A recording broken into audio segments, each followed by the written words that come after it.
Good day, everyone. We are going to report about the global demography. So, what is demography? Global demography, or the demography of geography, covers population definitions and characteristics, formal models, sources of population data, processes of demographic change, and associated indicators, models for projecting the population, and implications for the societies across the world. The Demographic Transition: 3 Centuries of Fundamental Change by Ronald Lee. According to Ronald Lee, the demographic transition refers to the fall of fertility and mortality from initially high to subsequent low levels and accompanying changes in the population. It began around 1800 with declining mortality in Europe and is expected to be complete worldwide by 2100. In demographic research, the first demographic transition refers to the transition from high to low mortality and birth rates. The causes of this decrease include higher standards of living and better hygiene in the population, as well as medical progress whereby first the infant and child mortality are reduced. Before the demographic transition, according to a famous essay by Thomas Malthus, first published in 1798, slow population growth was no accident. Population was held equilibrium with a slowly growing economy. Faster population growth would depress wages, causing mortality to rise due to famine, war, or disease, in short, misery, which was Malthus called this mortality as a positive check. Depressed wages would also cause postponement of marriage, resulting in prostitution and other vices, including contraception. This he called the preventive check. Economic progress could help only temporarily since population could soon grow to its equilibrium level, where misery and vice would again hold in check. Only through moral restraint, that is, the chaste postponement of marriage, did Malthus believe that humanity might avoid this fate, and he thought this is an unlikely outcome. According to Lee, 1987-1997, Lee and Anderson, 2002, for pre-industrial Europe at least, Malthus seems to have been right. Population was held weakly in equilibrium by the positive and preventive checks. When weather, disease, or political disturbance knocked population out of equilibrium, real wages and rents reacted strongly, and the checks brought population slowly back to equilibrium. According to Flynn, 1981, page 84, Basibasi, 2000, page 99 to 107. In Western Europe, in the centuries before 1800s, marriage required the resources to establish and maintain a separate household. So age at first marriage for women was late, averaging around 25 years, and a substantial share of women never married. And according to Basibasi, 2000, page 136, although fertility was high within marriage, the total fertility rate, or TFR, was moderate overall at 4 to 5 births per woman. According to Flynn, 1981, page 92 to 101, Basibasi, 2000, page 61 to 90, mortality was also moderately high, with life expectancy at birth between 25 and 35 years old. The total fertility rate is a sum across all ages of the birth rates, and each age therefore measures the total number of births a surviving woman would have over her reproductive life, either actually for a generation of women on hypothetically for a given calendar year, which is the more common usage, life expectancy at birth is average age at death for an actual generation, or hypothetically, the average age of death implied by the age-specific death rates in a given calendar year, which is the more common usage. Population growth rates were generally low, averaging 0.3% per year before 1700 in Western Europe, but sometimes rising above 1% in the 19th century. A population with a total fertility rate, or TFR, of 4.5 and life expectancy at birth of 30 grows at 0.5% per year, based on Qualdemane 1983 stable population models with mean age of childbearing of 31. Canada and United States.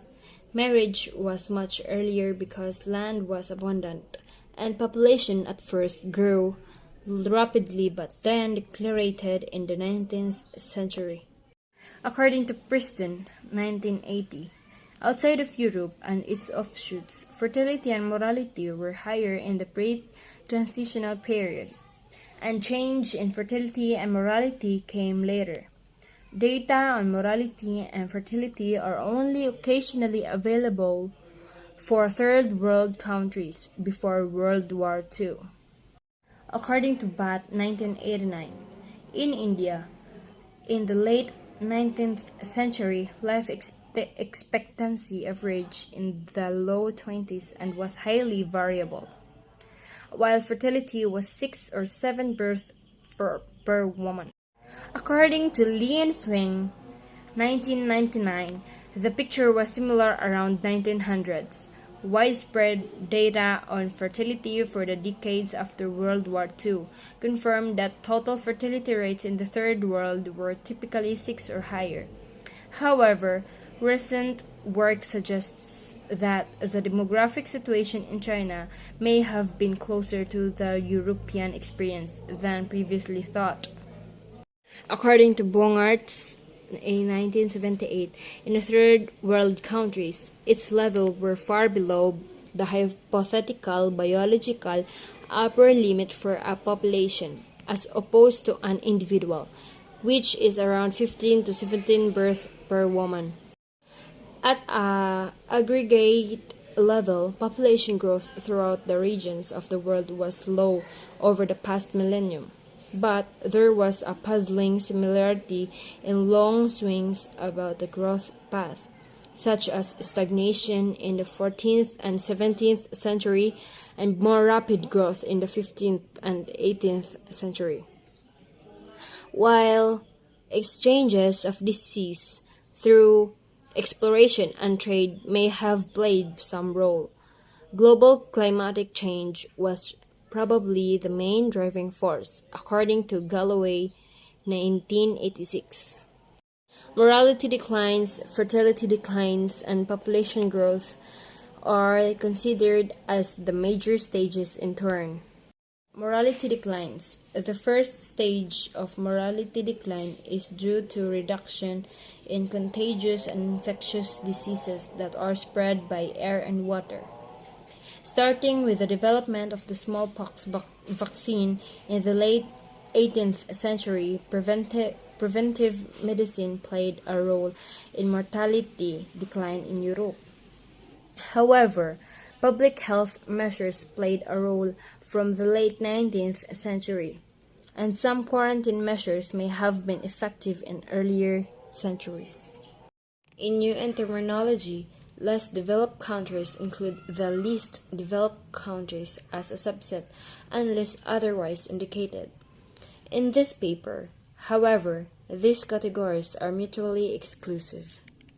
In this figure, the open vapor extinction starts at the life expectancy level of the average sexes combined in the more developed countries rather than that of females in Japan, and consequently only reaches 86.9 by mid-century instead of the 97.5 referred to earlier in the text. In this figure 1, past and predicted life expectancy at birth by major development groups 1950 to 2050. As, as longevity has increased, the female advantage in life expectancy has also risen. In the more developing countries, the sex gap in life expectancy has increased from 5.0 years in life expectancy has increased from the early 1950s to 7.4 years today's rather. In the more developing countries, these trends are partly explained by the later date in which women took up smoking, and we can expect some reversal of the growing gap as is now happening in the United States, where smoking-related deaths of human were rising rapidly from 1995, while they fell rapidly for men compel 2002 people and 98 to 99. The sex difference in life expectancy causes an increasing ratio of women to men at older ages and combined with a younger female age at marriage. Because this proportionate number of windows worldwide, there are 76% more women than men at ages 80 to 89, and there are 5 times as many women as men over 100 in United Nations 2002 people 196. Fertilization transition. Between 1890 and 1920, marital fertility began to decline in most European provinces, with a median decline of about 40% from 1870 to 1930. Colley and Treadway 1986 people to 44. The preceding decline in morality may have been partly responsible, although it cannot explain timing. Bearing and rearing children is time-intensive.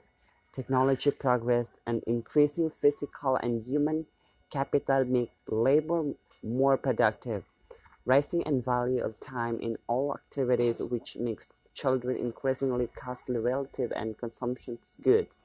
Since women have had primary responsibility for childbearing and rearing, variations in the productive of women have been particularly important.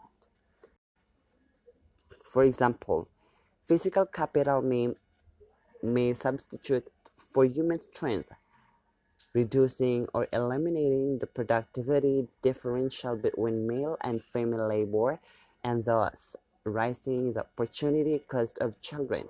Colorwell 1996. Parents with higher incomes choose to devote more resources to each child. Since this raises the cost of each child, it also leads to fewer children. Picker 1991, Wells 1974, and 1994. The importance of contraceptive technology for fertility decline is hotly debated, with many economists viewing it as of relatively little importance. The European fertility transition,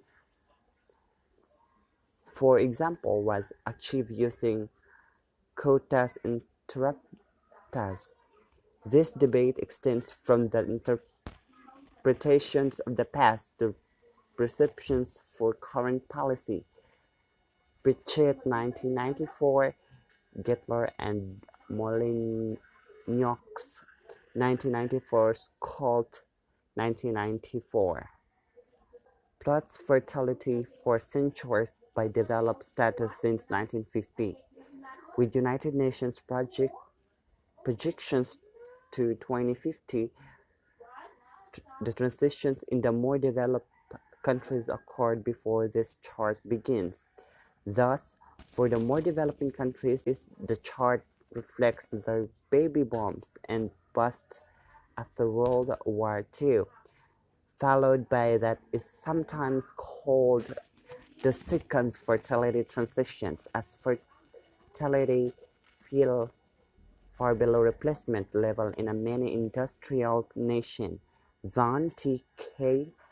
1987. This is the figure 2. Path and the projected total fertility rate by the major development groups 1950 to 2050. So in the second page, the population's growth. In the combinations of fertility and mortality determination, population's growth as shown is in figure 3. The horizontal axis of the figure shows life expectancy at birth. The vertical axis shows the total fertility rate. The contours illustrate steady-state population growth corresponding to constant fertility and mortality at the indicated level, where the dark contour represents zero population's growth and movement towards the upper right corner indicates increasing rapid growth. So steady state growth rates will differ from actual growth rates due to the evolutions in the age descriptions and to the net migration. On this graph, demographic transitions will first appear as a move to the right, representing a gain in life expectancy with little change in fertility and a movement to higher population growth contour. Then, as a diagonal downward movement toward the right reflecting the simultaneous decline in fertility and mortality recruiting contours towards lower rates of growth. So this is also the figure 3, the graphic or the analytics, life expectancy and total fertility rate with the population's growth. Let's move on. The starting points of this demographic path differ somewhat. India had higher initial fertility and mortality than Europe,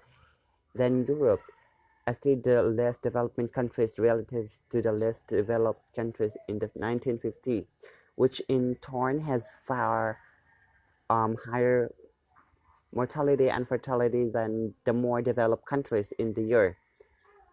Except for India, the starting points all indicate moderate. For Europe, the rapid except for India, the starting point all indicate moderate. For less and least developed countries, population growth, but in all cases, the initial path is horizontal to the right, strikingly for India indicating the mortality decline preceding fertility decline causing accelerating population growth. United Nations high-low range extends over a very wide interval from 5.2 to 16.2 billion. This great uncertainty must be kept in mind when considering all the projections of fertility, mortality, and population size for the 21st century. The population projection for the more developed countries' population is nearly flat, with the population decrease in Europe and Japan offset by population increase in the United States and other areas. Most of the projected population increase takes place in the less developed countries, which gains 1.8 billion or 43%. However, the greatest proportional gain comes in the less developed countries with their higher fertility and more rapid growth. These countries gain 1 billion in population or 151%. The relative shares of the three groups will change a good deal over the next 50 years. Shift in age distribution is the last stage of the demographic transition. The patterns of change in fertility, mortality, and growth rates over the demographic transition are widely known and understood. Less well understood are the systemic changes in age distribution that are an integral part of the demographic transition and that continue long after the other rates have stabilized. A classic example, the case of India. The total fertility rate is modeled as a quintic trajectory, declining from 5.9 in 1953 to 2.1 in 2025.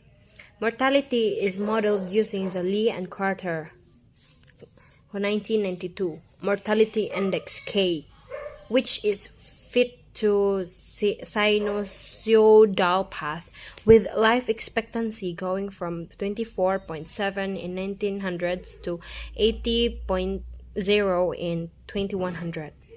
Many other curves could equally will have been used. As you can see, the panels here in Figure 6 display a classic demographic transition using India as an example. According to Cole and Hoover 1958, as the fertility declines, child dependency ratios decline and soon fall below their pre-transition levels. The working age population grows faster than the population as a whole, so the total dependency ratio declines. This second phase may last 40 to 50 years. Some analysts have worried that the rapidly growing labor force in this phase might cause rising unemployment and falling capital labor ratios. According to Williamson and Higgins 2001, Bloom, Canning, and Malini 2000, others have stressed the economic advantages of having a relatively large share of the population in its working years, calling this a demographic gift or bonus. And according to the National Research Council, 1986 Kelly, 1988 Birdsall, Kelly and Sinding 2003, in India, the bonus occurs between 1970 and 2015. If income per person of working age is unaffected, the decline in dependence per worker would be by itself raise per capita income by capita income by 22% rather, adding 0.5% per year to per capita income growth over the 45-year span. There is considerable controversy about whether this demographic bonus really affects economic development, continuing debates from the 1980s. The transition of age distribution by current development category.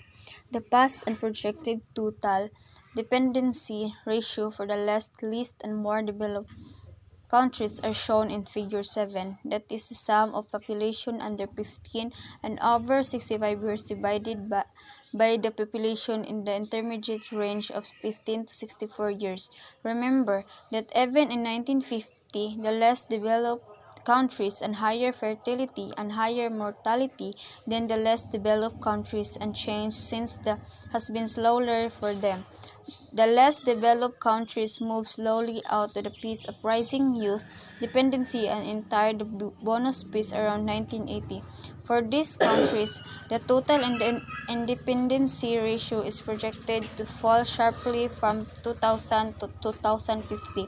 At the same time, the median age is projected to rise by 9 years by 2050 from 18.1 to 27.1 years. The less developed countries entered the bonus phase earlier, around 1970, and will finish it around 2020, after which the total dependency ratio will be rather flat since declining child dependency will offset rising old age dependency. Their median age is projected to rise strongly by 13.3 years between 2000 and 2050 from 2.2 to 38.5 years. The more developed countries are out of the bonus phase and have already aged considerable. They already have the median age that the less developed countries are projected to achieve by 2050, and at which time the median age is the more developed countries will have the rising another 8 years to 45.2 years. The total dependency ratio is the more developed countries is projected to rise sharply over the next 50 years as their low fertility increasing affect labor force size and baby boom generation move into old age. Lower fertility or longer life expectancy. Both low fertility and longer life contribute to the aging of the population, but the implication of this factor for causes of shift in the population distribution and for how society might react to the aging of the population are rather different. When population gain is due to declining fertility, it raises the share of the elderly population without altering the remaining life expectancy or the health status or vigor of older individuals. Such gain reflect a choice made by individuals to raise fewer children. The desire to have fewer children may be related to rise of public sector pensions, which disconnect old age support from individual fertility and may have played some role in causing low fertility in industrial nations. The less developed countries as a group are in the midst of their fertility decline, which is causing the substantial portion of their population aging, while lower fertility may go with reduced total parental expenditure of children. It also raises the ratio of elderly to working age people, other thing equal, with no corresponding improvement in health of facility, a prolongation of working years. For this reason, population aging due to reduced fertility and may will expose important resource cost on the population regardless in institutional arrangements for old age support. Some consequences of the demographic transition. The 3 centuries of demographic transition from 1200 to 2100 is reshaped the world's population in a number of ways. The obvious changes are the rise in total population from 1 billion in 1800 to perhaps 9.5 billion in 2010. Although this long-term estimate is highly uncertain due largely to uncertainty about future fertility. The average length of life increases by factor of 2 or 3, and the median age of the population doubles from that low 20s to the low 40s. Many more developed countries already have negative population growth rates, and the United Nations project that the population of Europe will decline by 13% between now and 2050.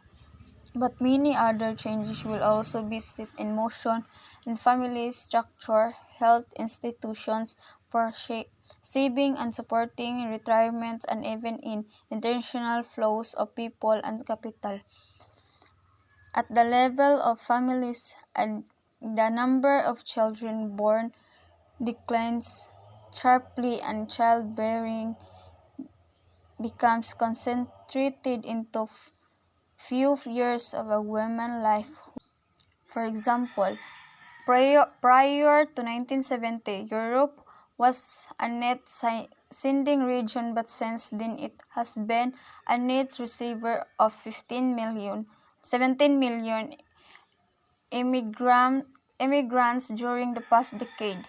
Repatriation of African refugees reverse the net flows from the less developed countries, but overall, while more developed countries may seek to alleviate their population again through immigration, United Nations simulates indicate that the effect will only modest, since immigration also grow old and their fertility coverage to receiving country levels.